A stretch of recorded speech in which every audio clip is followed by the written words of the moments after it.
গোপন সূত্রে খবর পেয়ে অভিযান চালিয়ে চূর্ণী নদী থেকে 3টি মাটি বোঝাই ট্রলার আটক করল রানাঘাট থানার পুলিশ। ঘটনায় 12 জনকে গ্রেফতার করেছে রানাঘাট পুলিশ। সূত্রের খবর, বেশ কয়েকদিন যাবত রানাঘাট পুলিশ খবর পাচ্ছিল রাতের অন্ধকারে ট্রলারে করে গঙ্গা ও চূর্ণী নদীর পাড় থেকে বেআইনিভাবে মাটি কেটে পাচার করছে মাটি মাফিয়ারা। আর সেই বিষয়ে তদন্ত চালানোর সময় রানাঘাট পুলিশ রবিবার গভীর রাতে খবর পায় কলাইঘাটা এলাকায় নদীর পাড়ের মাটি কেটে নৌকা বোঝাই চলছে। আর এরপরই রবিবার ভোর রাতে রানাঘাট থানার আইসির নেতৃত্বে রানাঘাট পুলিশ অভিযান চালিয়ে 3টি মাটি বোঝাই ট্রলার আটক করে। গ্রেফতার করা হয় মাটি কাটা ও বোঝাইয়ের কাজ করা 12 জনকে।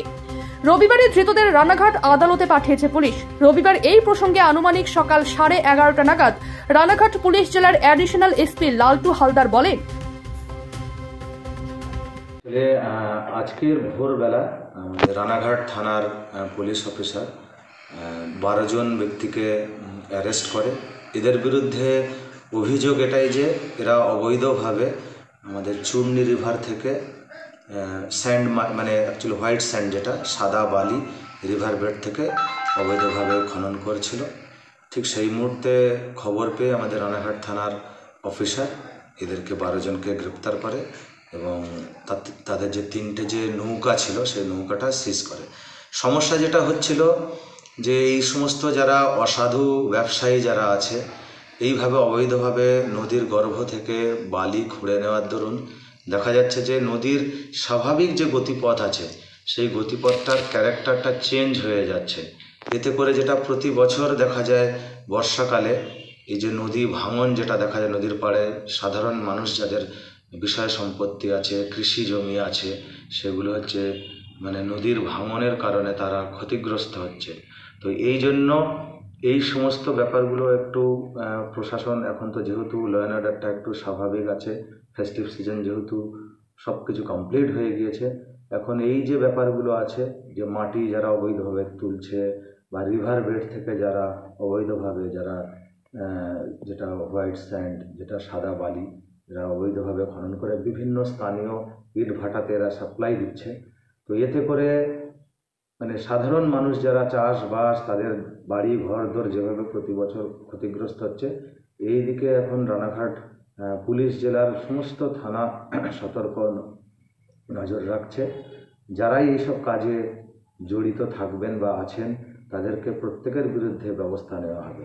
কোনো রকমভাবে এরকম অবৈধভাবে মাটি কাটা বা বালি যে নদীর গর্ভ থেকে উত্তোলন এগুলো আমরা বরদাস্ত আর করবো না, তাদের বিরুদ্ধে প্রশাসনিক ব্যবস্থা নেওয়া হবে। এরা প্রত্যেকে কলাইঘাটা থেকেই আছে, চূর্ণী রিভার সামনেই আছে রানাঘাট পিএসএ চূর্ণী রিভারের ইয়ের থেকে মানে রিভার বেড থেকে এরা মাটি তুলছিল। আর এই যে যারা 12 জন অ্যারেস্ট হয়েছে এদের প্রত্যেকেরই বাড়ি কলাইঘাটাতে আছে। এদের বিরুদ্ধে স্পেসিফিক কেস হয়েছে, আজকের এদেরকে ফরওয়ার্ড করা হয়।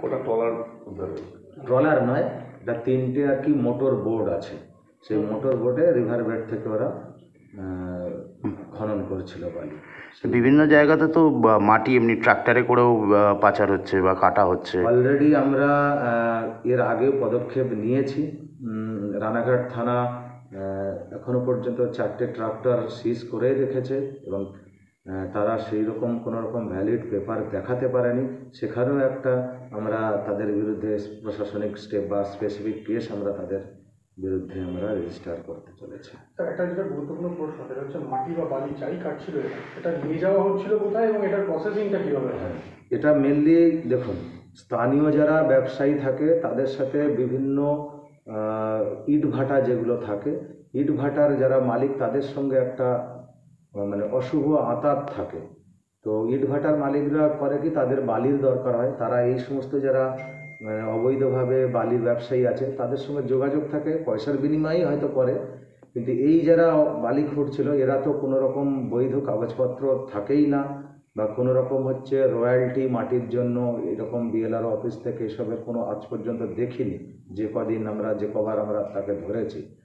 তো যার দরুন এটা ধরেই নেওয়া যায় যে পুরোটাই হচ্ছে একটা অশুভ আঁতাত আছে। ভাবে ধরেছি আমরা, এই কেসটা স্টার্ট করেছি, তারপর বাকি কারা কারা জড়িত কিভাবে আছে, কারা কারা এই বিষয়ে মদত দিচ্ছে এটা আমরা নিশ্চয়ই খতিয়ে দেখব।